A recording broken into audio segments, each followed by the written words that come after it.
Oh. Oh, where am I? Wait, hello? What? This? Well, I'm just getting into character, that's all. For my review, or re-review, of Haunting Ground. Wearing next to nothing. Being held against my will by stalkers. Oh dear, we're going downhill. Hey guys, what's up? What, this? A top, you say? Yeah, I'm wearing a top now. Thank God. I'm really sorry if I gave you the fright of your life. But I was just trying to get into character for the sake of this review. Can you forgive me? But in all fairness, I'd done this to really showcase my admiration for Haunting Ground. And I know I already done a review for it last year. It was one of the very first reviews that I'd done, but I want to re-review it again. I believe it deserves more attention, a hell of a lot more attention. And I'm going to be giving it the review that it so sorely deserves. So we're going to be looking back on one of my favourite PS2 survival horror games of all time, Haunting Ground. Yeah, again, sorry about the eyeful. Don't tell your mother.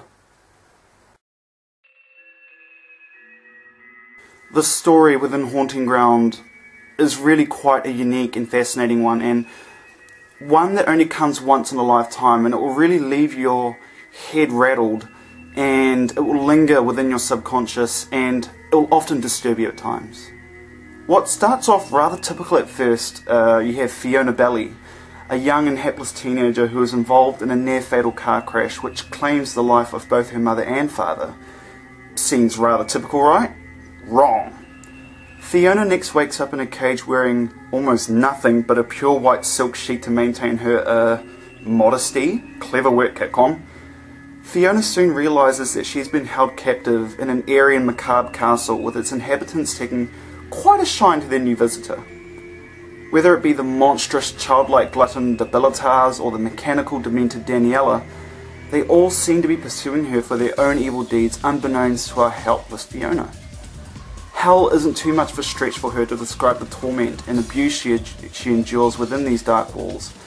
It's up to you, the player, to help her escape the haunting grounds with nothing but your wits and the trust of your faithful canine companion Huey. Haunting Ground has a story which completely shocked and surprised me. The devs weren't shy at all when it came to creating the dark themes in this game. Such themes include rape, torture, cannibalism, exploitation and perversion. Every dark topic under the sun, they want you to experience it. This game really isn't for the faint of heart or the easily disturbed, so steer clear if you're easily offended by said themes. Inversely, the story outside of these taboo subjects has some strange and often illogical plot devices which often fall into typical survival horror cliches. On occasions you will indeed be groaning or left in a state of suspended disbelief, but look hard enough and you'll see glimpses of greatness in the game's narrative. Dark and bleak? Of course. Disgusting and repulsive? Maybe so. Delusional and psychological? You betcha. But believe it or not, this game has a huge amount of heart, unless you actually don't have a pulse or you're just completely heartless. The story is a unique one. It explores strange and bizarre territory with its grim, medieval and philosophical themes, and the ever-so-present fear of being stalked really strikes a chord in the player. But at the end of the day, it's mainly about a deepening bond between a young woman and her dog. Cliched to some, adored by others, I am one of the latter. I enjoyed the story and the pathos behind it. I was very satisfied, touched, and at times completely shocked. I think a story like Haunting Ground only comes once in a lifetime, and themes such as rape, which is really touchy to talk about, I've only seen that been discussed in a handful of games. At the top of my head, I can only think of Silent Hill 2. And it really touches on some really delicate topics, and some really disturbing ones too. So, like I said before, it's not for the faint of heart, but go in with a fairly open agenda, go in expecting nothing. I promise you, you'll be walking away shocked. Haunting Ground has a very good mix of both evil and good characters, some of which will completely shock you, some of which will completely pull at your heartstrings during your first playthrough. But first I want to talk about our dynamic duo, Fiona and Huey. I liked our main character Fiona. She carries an aura of inner strength and courage, which juxtaposes her somewhat frail and terrified exterior. Fiona handles fear and terror in a very realistic fashion, but somehow is able to push through insurmountable odds. While initially weak and easily rattled, she adapts incredibly well and is somehow able to push through the mental and physical trauma better than most female counterparts within this genre. Fiona rises above adversary in a pinch, adapts accordingly, and is very much in tune with her surroundings. Not to mention she is highly intelligent and is easy on the eyes. I know, I'm shallow. She also cares very much about Huey, showing disgust and animal cruelty, and thus immediately forms a bond with him. This leads on to our next character, Huey. Found bound to a tree by an equally helpless Fiona, Huey is the shining light in Haunting Ground, and a beacon of hope for Fiona. This German Shepherd will be your best friend throughout this journey, and the bond that grows between these two characters will constantly have you feeling warm and fuzzy inside. Treat Huey well and you will indeed find out that dog is truly man's, or in this case woman's, best friend. Another standout character to me was the seemingly perfect looking, yet deranged castle maid Daniela. Born from a man's wish, Daniela was created to be the perfect woman, but as such, is devoid of feeling any basic feelings or emotions, feeling pain, experiencing sexual intercourse, or simply just feeling like a human. Daniela is one of the most terrifying and unhinged villains I have ever come across. Just don't be around this woman when there's a mirror nearby. Trust me on this. For the sake of not spoiling it for you guys, I will not be discussing other stalkers in the game, but just be prepared to have your soul scarred and your sanity tested to the max. Likewise with the story, the characters are quite diverse and outlandish, should we say. Some will leave you completely shocked, some will leave you completely entertained, while some will leave you completely and emotionally hooked. I really love the characters in this game. Culminated together, both the mix of good and evil characters makes for a memorable cast. What more can I ask for in a survival horror? Nothing.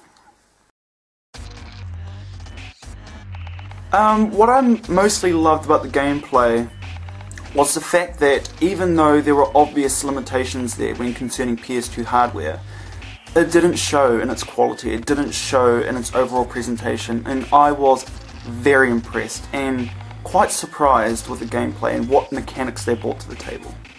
Gameplay revolves around hiding and outwitting your pursuer and using evasion points to escape a gruesome death. Anyone familiar with the Clock Tower series will know where I'm coming from here. The biggest mechanic at hand is the ability to give Huey commands, handy in both attacking your pursuers or for finding neat trinkets and weapons as such in the environments. You can praise Huey when he does something good, and you can also scold him when he acts disobedient.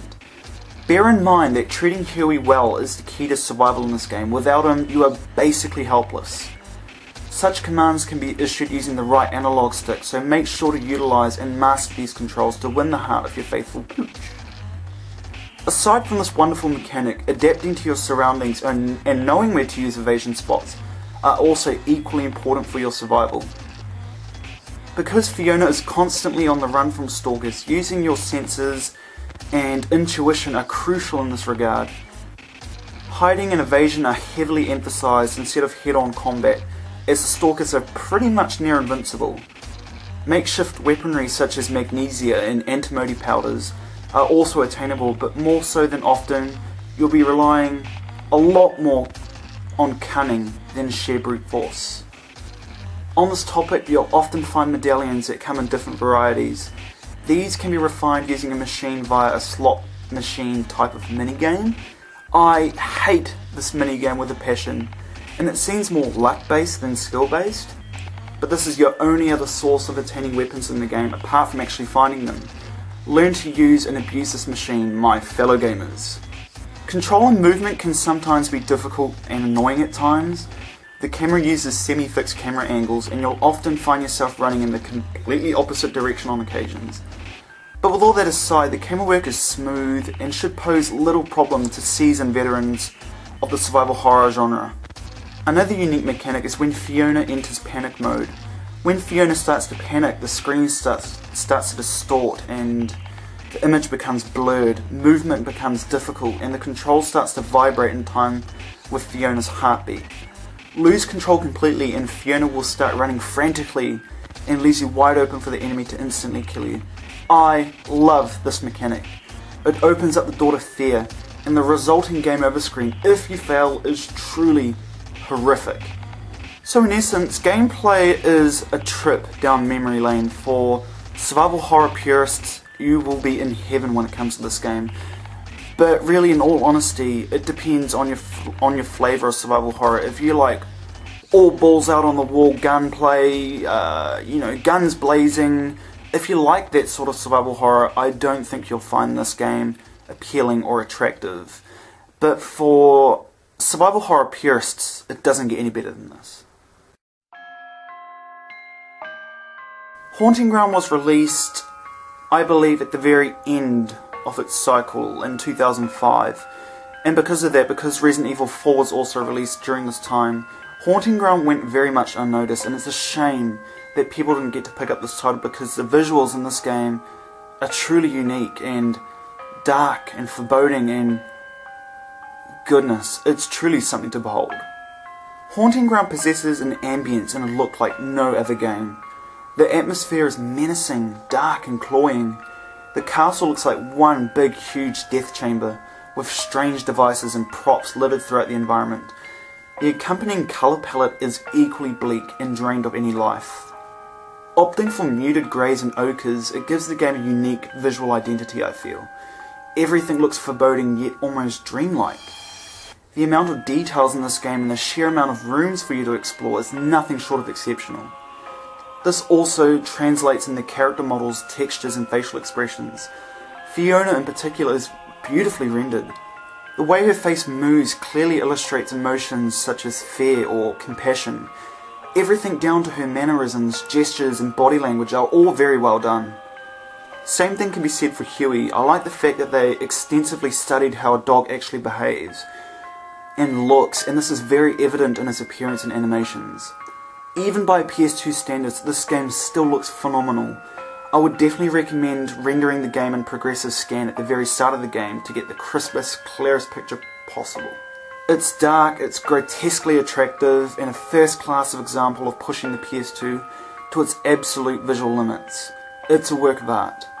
I have nothing to fault the visuals on at all, and if there is a fault, I think it can only come down to the limitations of the hardware. The PS2 had been fully explored in the visual department, and I think that's all it could do during its life cycle. So the fact that this game was able to look this good at the time it was released is nothing short of incredible. For the bloody life of me, I don't know who scored the soundtrack. I can't find their name anywhere, and it's really bothering me because I really like the soundtrack for this game, albeit when I first started playing this game when I was back in college, I didn't pay too much mind to the soundtrack. It didn't really bowl me over, it didn't really, it didn't punch me in the gut with awesomeness, but looking back at it, it's a really reflective soundtrack and really psychological and twisted. A very good reflection of the game itself. The soundtrack I've only listened to a couple times, and the ones at the top of my head which I really love is the ending credits song, which is called Endless Zero. And it's so bizarre, it's quite haunting, chilling, spine-tingling, yet it also, in the latter half of the song, it starts mellowing. It has some really beautiful textured beats and layouts throughout the latter half of the song. Another good track, in my humble opinion, is Into Daniela. I really like this track because it's quite unique. In the horror department, I've heard a lot of horror soundtracks, but this one really stands out to me, purely because it was catchy and really demented. And as a side note, I really love the inclusion that each stalker within the game had their own theme, and each theme correlated with their character and felt different to the next. It felt like a body of work. It felt like an accomplished soundtrack. Looking back at it, yes, it's a good soundtrack, but before, I hated it. my summary of Haunting Ground, naturally I'm going to be biased since it's one of my favourite survival horror games of all time, and officially this game has been dubbed a rare title. It's getting harder and harder to find.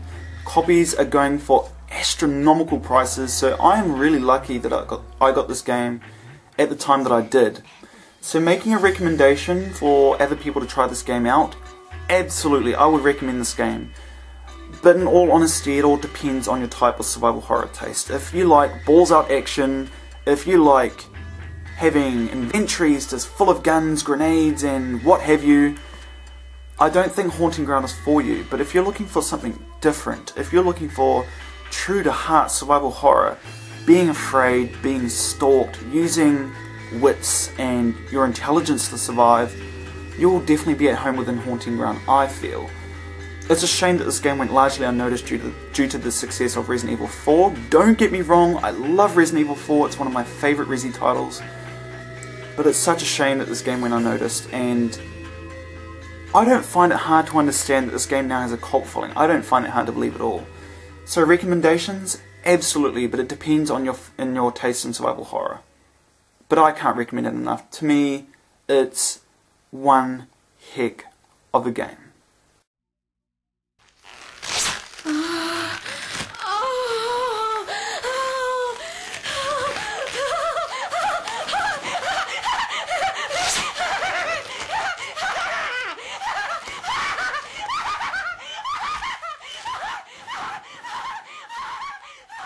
So that was it. That was my re-review for Haunting Ground. I hope you enjoyed it.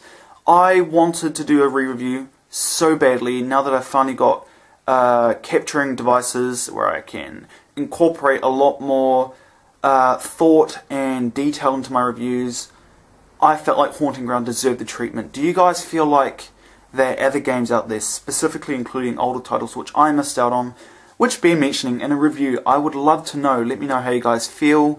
Have you guys played Haunting Ground before? Have I convinced you to play Haunting Ground? Let me know. Comment section. That's what it's for.